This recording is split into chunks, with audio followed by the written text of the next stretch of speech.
تو که میدونی این ست خونگی توی بازار کلی قیمتشه. اگه میخوای بهت یاد بدم چطور بدون الگو و با چند تا اندازه مستقیم روی پارچه برش بزنی، پس تا آخر ویدیو همراه هم باش. سلام، سمانه قنادیانم. بریم سراغ آموزش. ابتدا آموزش شلوار رو میگم. پس اول پارچه رو دو لا و بعد 4 لا میکنیم که این 4 لا به اندازه 1/4 دور کمر به علاوه 8 سانت باید باشه. از بالای پارچه یه خط صافی رو میکشیم که هم جای درز باشه هم سرکجی پارچه گرفته بشه. بعد از اون خط 5 سانت پایین میام و یه خط دیگه میکشم. از این قسمت 4 لای باز پارچه به اندازه 1/4 دور کمر به علاوه 3 سانت داخل میشم، علامت میزنم. یه خطی رو به اندازه بلندی اینجا 2 سانت پایین‌تر رفتم و یه خط دیگه کشیدم. شما میتونین 2 سانت رو نذارین و این قسمت هلالی بشه. حالا وسط این خط رو مشخص میکنیم، علامت میزنیم. با استفاده از خط کش اون خط رو تا پایین باید امتداد بدین، جوری که این به اندازه قد شلوارتون باشه. حالا از این خط بعد به اندازه 1/2 دمپا به سمت راست، 1/2 دمپا به سمت چپ، یعنی دور پاچه پا رو اندازه بزنید، نصفش رو به طرفین برین و علامتش رو مشخص کنید. بعد نقاط جدیدی که به دست میاد باید به سمت بالا وصل بشه. نگاه کنید اینجا از این گوشه یه خط بکشید جوری که به این چالای باز برسه، از اینجا هم جوری که به نقطه فاقتون برسه. این قسمت هایی رو که دارم با انگشتم نشون میدم، این قسمت رو برش میخوره. اونجا هم از اون قسمت فاقش باید برش بخوره. برای هودی پارچه رو 2 لا و بعد 4 لا میکنم. یه خطی رو از اون بالا میکشم. حالا روی این خط به اندازه 9 سانت داخل میشم. 9 سانت به سمت پایین میام. 3 سانت هم به سمت پایین میام و هلالش رو رسم میکنم. به اندازه سرشونه از این نقطه جلو میرم. 4 سانت شیب سرشونه میدم. این نقطه مشخص میشه. حالا متر رو این نقطه میذارم. به اندازه 17 سانت به طور کج یه نقطه رو روی این خط مشخص میکنم. یعنی شما 17 سانت رو که مشخص کردید این خط رسم میشه. قد هودی رو مشخص میکنید. قد هودیتون باید منهای کش باف باشه که این قسمت تکمیل میشه.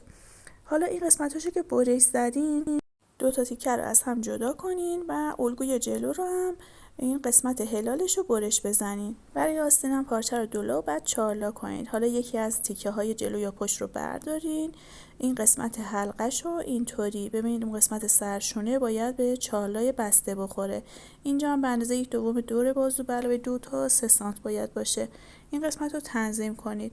از اون بالا هم به اندازه قد آستین پایین بیاین، علامت بزنید. دور مچتون هم اندازه بزنید و این قسمت پایین روی مچ، روی خط پایینم علامت بزنید. الگوی آستینتون هم کامل میشه. سرشونه جلو و پشت رو به هم بدوزین، چون میخوایم از این برای الگوی کلاهمون استفاده کنید. نگاه کنید اینجوری سرشونه رو روی هم بذارید، وسط جلو مشخص میشه. دوباره سرشونه ها رو که روی هم بذارین وسط پشت مشخص میشه. با یه چرت یا کلیپ مشخصش کنید. اول یه خط صافی رو بکشین، بعد اون قسمتی که چرت زده بودین رو یه نقطه رو مشخص کنید. این چرت زده ها رو بذارید روی این نقطه. این لباس باید کامل صاف باشه. حالا با خودکار یا صابون این هلال یقه رو باید رسم کنین تا قسمت سرشونه. بعد اون قسمت سرشونه رو علامت بزنین. تیکه پشت رو، اون قسمتی که چرت خورده بعد به اون سمت قرار بگیره. ببینید این قسمت سرشونه روی سرشونه اون علامتی که بهتون گفتم قرار میگیره و این قسمت هلال پشت یقه رو هم رسم میکنین. کاملا مثل همون هودی که با آسترکشی قلفتی بهتون یاد دادم، کاملا همه مراحلش رو کلاه اونجا که یادتون دادم انجام بدین، هیچ فرقی نمیکنه. برای جیبش هم پارچه رو 2 لا کنید. یه مربع 17 تا 18 سانتی متری در نظر بگیرید. از اون قسمت بالاش 10 تا 12 سانت داخل بشین. از پایینم 10 تا 12 سانت بالا برین و یه خط کج رسم کنید. جیب این قسمت رو دوختم دقیقا مثل هودی مردونه. این قسمت آستینا رو هم دوختم. ببینید این قسمتی که آستین رو دوختم و درز بغل و پهلوها رو که میدوزم، اینا رو دقیقا توی هودی کلاهدار بچگونه و هودی مردونه بهتون دقیق همه رو ریز به ریز توضیح دادم. کلاه رو هم این درز پشتش رو دوختم. این سجاف جلوش هم 2 تا به سمت داخل بزنید و بدوزید. این درزه وسط پشت کلاه رو به اون مرکز پشتی که چرت زده بودیم باید وصل کنیم. خب این قسمت ها رو به هم سوزن میزنین. بعد از قسمت بغل کلاه که چرت زده شده اونا رو هم به درز سرشونه وصل میکنیم تا میاریم قسمت جلوی لباسمون که دقیقا مثل کلاه هودی مردونه نیم سانت از طرفین میایم داخلتر روی اون چرت که این دوتا همدیگر رو همپوشانی قرار بدن. برای شلوار دوتا تیکر از هم جدا میکنیم و این دوتا درز رو باید بدوزیم، یعنی 2 سمت از شلوار رو در نظر بگید، 2 سمت باید دوخته بشه تا 6-7 سانت مونده به فاق شلوار که اون 6-7 سانت رو برای دادن مرغک باز بذارید.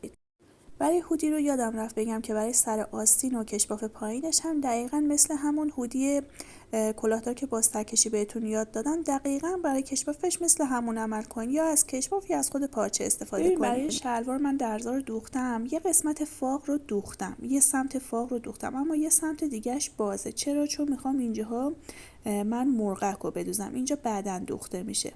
حالا یه پارچه به اندازه 12 در 12 سانت برش میزنم.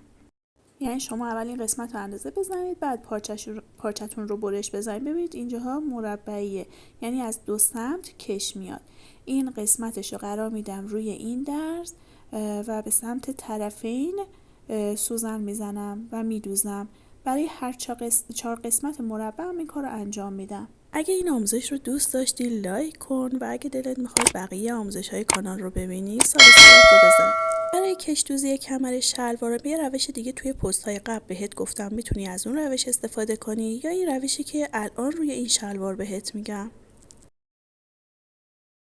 برای کمر شلوار ساده ترین راه اینه که شما پارچه رو از اون بالا تا بزنید، اون لبش هم یا یه سردوز بزن همینجور روشو بدوز، یا اینکه یه تای 1 سانتی تا نیم سانتی بزن به سمت داخل و اینجا رو بدوز که کش رو هم از داخلش با سنج و قفلی رد میکنی. خیلی کار ساده و راحتیه که من از یک کش 3 سانتی استفاده کردم به اندازه دور کمر منهای 10 سانت از اون کش برش زدم.